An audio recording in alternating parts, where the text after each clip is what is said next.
halo, apa kabar? Kita ngobrol lagi bersama dengan Bung Rocky Gerung dan kita ini sekarang baik mau nggak mau karena memang ternyata bermunculan membuat list ya kan, daftar kegagalan dari pemerintahan Jokowi menjelang akhir masa jabatannya. Apa boleh buat? Bukan maunya kita, tapi faktanya seperti itu.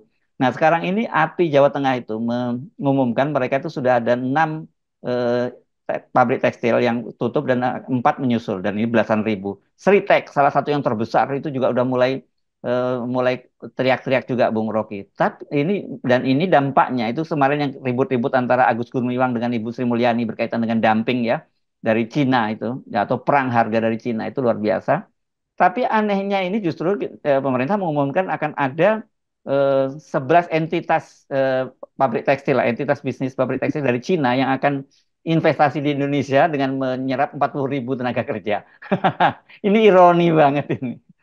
Jadi sebetulnya kalau kita perhatikan, ini industri tekstil kan ini industri eh, yang hampir tenggelam itu apa namanya sunset industry Mhm. dan tentu ini menyangkut permesinan. Nah, mesin-mesin kita pasti kalah bersaing dengan mesin-mesin Cina itu Mhm. juga soal harga dan tenaga kerja terutama tuh. Mhm. Jadi kelihatannya semua hal yang disembunyikan oleh Jokowi itu akhirnya tampil ke atas dan demikian juga investor yang menganggap oke kami bisa bertahan kalau ada perubahan kebijakan dan mereka mulai melihat bahwa perubahan kebijakan itu tidak akan menguntungkan mereka karena tekanan internasional untuk membuka uh, persaingan internasional. Tetapi yang lebih spesifik adalah hancurnya basis industri uh, tekstil di Jawa karena Jawa ada tumpuan dari fabrikasi dari Ya. manufaktur dan itu yang menerangkan banyak hal yaitu jatuhnya uh, daya beli buruh di Jawa masih ditagi lagi untuk bayar iuran tapera segala macam tuh. Mhm. Jadi lengkap kita mesti katakan bahwa selalu ada ilmu yang kadang-kala kita tahu dari awal itu sosiologi krisis yang sebetulnya bisa diperhatikan sejak awal kan tanda-tanda deindustrialisasi sudah terjadi sejak 3-4 tahun yang lalu kan bahwa Mhm. ketika Jokowi pamerkan bahwa ada kelebihan pasokan energi di listrik di Jawa. Jawa Mhm. dia tidak menerangkan bahwa itu Mhm. terjadi karena deindustrialisasi. Nah baru sekarang kita Mhm. mulai mengerti bahwa tutupnya pabrik artinya buruh di PHK sekaligus kelebihan pasokan listrik kita dan listrik yang kita pakai sekarang sebetulnya komponen impornya juga tinggi Mhm. sementara pemasukan PLN dalam rupiah tuh jadi krisis ini krisis yang berkelanjutan atau jadi krisis yang multidimensi itu Mhm. bangkrutnya industri tekstil itu menunjukkan Indonesia itu gagal untuk bersaing dengan produk-produk Cina bahkan Mhm. di dalam negeri bangkrutnya industri tekstil itu artinya ada sinyal bahwa jangan investasi di Indonesia karena Mhm. banyak soal yang tidak mungkin lagi yaitu pasar yang habis dimakan oleh uh, uh, industrialisasi Cina Mhm. soal manufaktur dan yang terakhir adalah kepercayaan publik tentang nasib dari pemasok-pemasok dalam negeri untuk membackup industri tekstil itu kan. Jadi Ya. industri tekstil bangkrut itu juga menyangkut semua hal itu pasti bangkrut daya beli turun harga-harga yang terkait dengan supply UMKM juga hancur. Jadi semua Mhm. hal itu menunjukkan bahwa memang pemerintah ini udah gagal tuh. Hanya dengan industri tekstil, apalagi industri yang lain yang lebih padat modal, yaitu di bidang keuangan itu udah kabur semua tuh. Ya, ya, ya. Banyak dan ini kan kalau kita itu ngomongin tekstil dan selama ini kan pemerintah selalu membangga-banggakan soal investasi. Tapi ternyata memang satu persatu kabur dan ini ada lagi yang kabar yang juga pasti ini pukulan berat buat Pak Jokowi karena ada dua raksasa dari Eropa ya, dari Prancis dan dari Jerman ya, satu-satunya BASF itu menyatakan dia cabut dari Indonesia untuk proyek hilirisasi di Pantai Weda di Maluku anu ya bukan bukan pantai Mas ya di Weda Bay di Maluku Utara nih ya Bung Rocky ya. Dia cabut dan Mhm. investasinya gede sekali nih 42 triliun bukan beda dengan kayak kemarin Starlink yang cuma 30 miliar yang diharapkan masuk cuma 30 miliar tapi ini yang 42 triliun lebih itu eh, cabut dari Indonesia dan ini padahal ini berkaitan dengan pabrik-pabrik pabrik-pabrik baterai ya dari nikel itu yang sama ini kan dianggap bahwa Indonesia jadi masa depan mobil listrik padahal mobil listrik industrinya sudah berubah sekarang di Amerika dan juga di Eropa. Itu dari mungkin 3-4 tahun lalu kita masih ingat bagaimana dipromosikan industri nikel atau segala Ya. macam industri terbarukan. hanya untuk menarik investor. Padahal investor itu dia cuma tunggu dua sinyal, tuh stabilitas politik sama status hukum dari Ya. lokasi industrialisasi, kan itu aja. Kalau Hmm. soal kecanggihan teknologi mereka nggak peduli lagi. Dan dua-dua itu tidak bisa dipenuhi Indonesia. Jadi semua penanam modal Indonesia, penanam modal asing ini, apalagi yang foreign direct investment ini, Hmm. ingin memperlihatkan bisnis yang bonafit. Karena mereka terikat sekarang dengan etika di negerinya masing-masing. Hmm. Soal environment, soal pekerjaan anak, soal hak asasi manusia, soal stabilitas politik. Jadi mereka bertaruh kalau mereka masuk ke Indonesia dengan seluruh kompleksitas itu, mereka akan dicaci maki oleh warga negaranya sendiri kan. Dan Hmm. dia akan di-listing sebagai perusahaan yang tidak paham tentang keadaan kontemporer kita tuh, terutama soal climate dan segala macam. Jadi semua investor itu berhitung apakah di era Pak Prabowo nanti itu akan berubah. Mungkin mereka menganggap tuh Pak Prabowo bilang dia akan meneruskan ide-ide Pak Ya. Jokowi, Hmm. maka Hmm. mereka satu-satu keluarlah. Mereka Hmm. ingin Prabowo kasih jaminan baru tuh, bahwa yang bermain bukan lagi orang lama, bahwa ada hilirisasi, tapi huluisasi itu justru dikuasai oleh 3-4 orang yang anti hak asasi manusia dan Hmm. atau tidak paham tentang lingkungan segala macam. Jadi tetap kita melihat ini investor itu kabur dari Indonesia karena justru melihat setelah Pak Jokowi tidak akan ada perubahan kan. Nah, ini yang mestinya Pak Prabowo janjikan. Karena itu kita selalu minta Pak Prabowo kasih komentar Hmm. publik bahwa saya Presiden Prabowo Subianto akan melakukan kebijakan yang mungkin sekali akan berbeda dengan Pak Jokowi karena tantangan zaman berbeda, karena hal yang mesti saya hidupkan sebagai janji juga berbeda. Selama Pak Prabowo tidak bisa menarik jarak dari Pak Jokowi, semua orang merasa Prabowo akan dikelilingi lagi oleh oligarki yang sama tuh. Nah, bagi Hmm. pemain internasional mereka menganggap ngapain bersaing dengan oligarki yang udah pasti vested interestnya tinggi kan. Ini Hmm. semuanya itu tergantung pada persepsi. Nah, persepsi publik internasional terhadap Indonesia sekarang itu berantakan. Hmm. Publik internasional sudah menganggap Indonesia perusahaan lingkungan satu. Publik internasional sudah menyatakan bahwa kepentingan-kepentingan politik demokratis tidak mungkin diwujudkan oleh Pak Prabowo karena Prabowo masih mentolerir sifat-sifat dinastikal dari Pak Jokowi. Cuman itu, kalau saya Hmm. ngobrol dengan teman-teman ini, kebetulan saya udah 10 hari di Eropa, ketemu dengan Hmm. mereka, baik anak mahasiswa yang lagi bikin tesis atau Hmm. diplomat-diplomat asing yang kenal Indonesia. Kalau bicara begitu intinya tuh. Hmm. Apalagi jurnalis Eropa itu udah Oh, menghajar aja Indonesia soal ya. IKN dan soal krisis ekonomi yang akan datang itu. Iya, iya. Nah kan, ya ini menarik Anda menyinggung soal itu.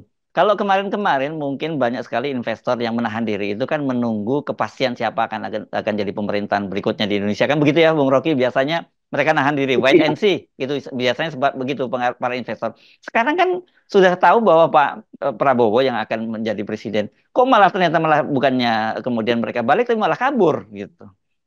Mereka ingin dapat final statement dari Prabowo. Mungkin setelah dia terpilih, walaupun akan dilantik Oktober, tapi 100 hari setelah dia terpilih, jejak-jejak baru yang akan dia buat dalam kabinet berikutnya harus bisa dibaca oleh foreign direct, oleh pemodal internasional kan, yang ingin nanamin investasi real di situ, bukan investasi portofolio aja, tapi investasi yang real di sektor real. Mereka nggak lihat itu sinyal dari Pak Prabowo bahwa ada tertib hukum di dalam pengadaan tanah, akan ada stabilitas politik di situ, nggak diganggu-ganggu oleh preman segala macam tuh, juga harus comply dengan ide climate change segala macam kan.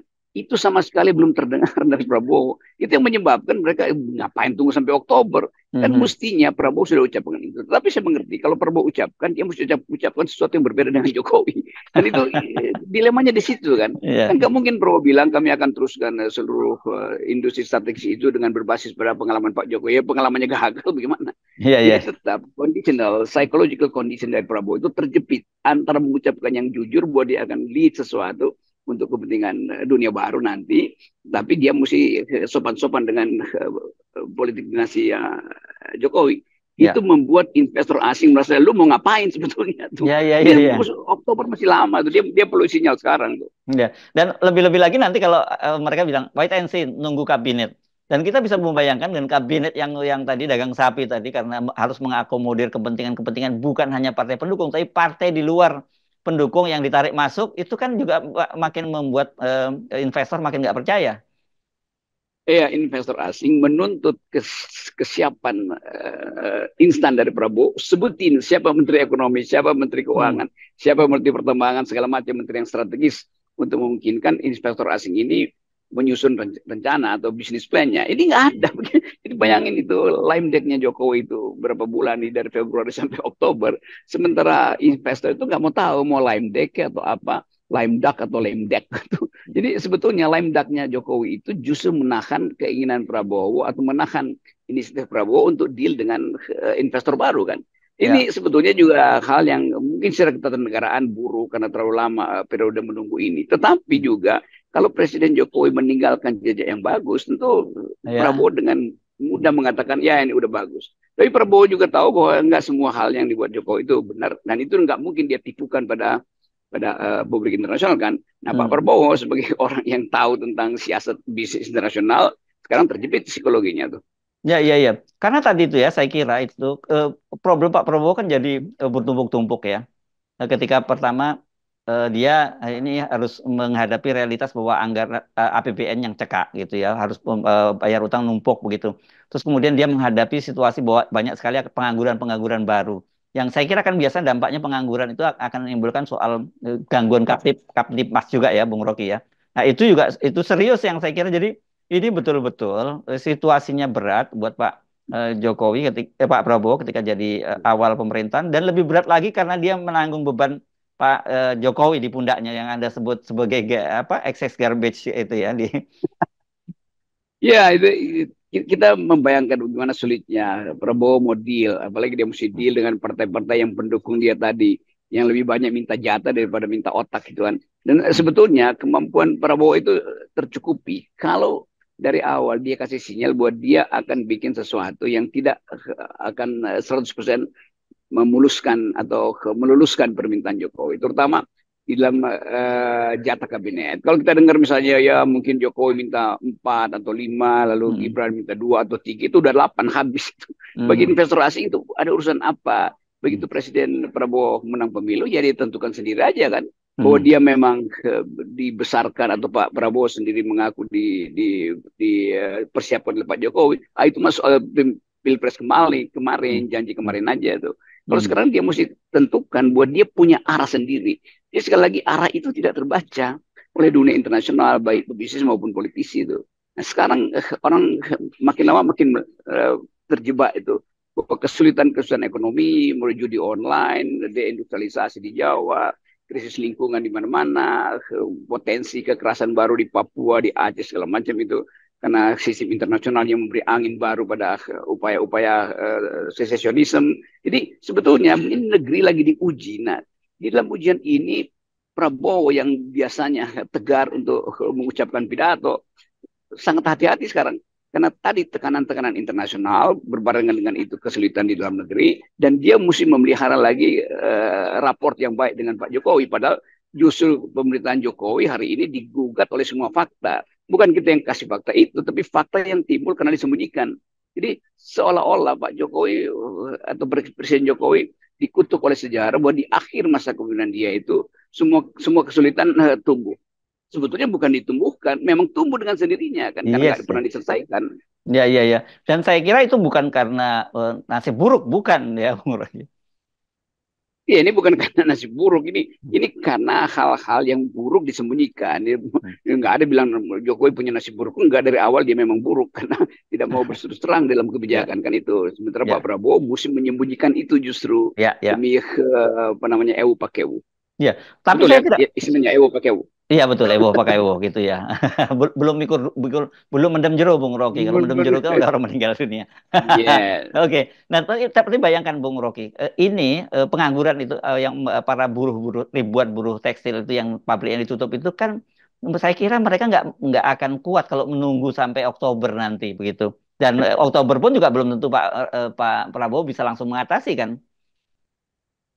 Saya hitung ini efek dominonya ini satu pabrik ditutup itu artinya sekian ribu, sekarang udah 11.000 tuh, itu artinya Hmm. sekian banyak UMKM yang tergantung juga hancur Ah, kan. ya, ya, ya, ya, Rantai ya. pasok itu kan panjang Hmm. sekali. Sementara bulan depan mulai masuk, ada yang musim masuk kuliah, Hmm, hmm, anak-anak hmm. Ya, belajar, sehingga ya potensi kerusuhan itu pasti pasti ya. bertumbuh Hmm, tuh. hmm. Keakraban di antara aparat juga mulai hilang gitu. Karena ini masa yang kita sebut sebagai anomi itu, masa tanpa tanpa norma itu. Nah, keadaan ini memungkinkan perubahan dipercepat sebetulnya tuh. Kalau kita lihat hal yang lebih masuk akal, mending percepat perubahan dengan Hmm.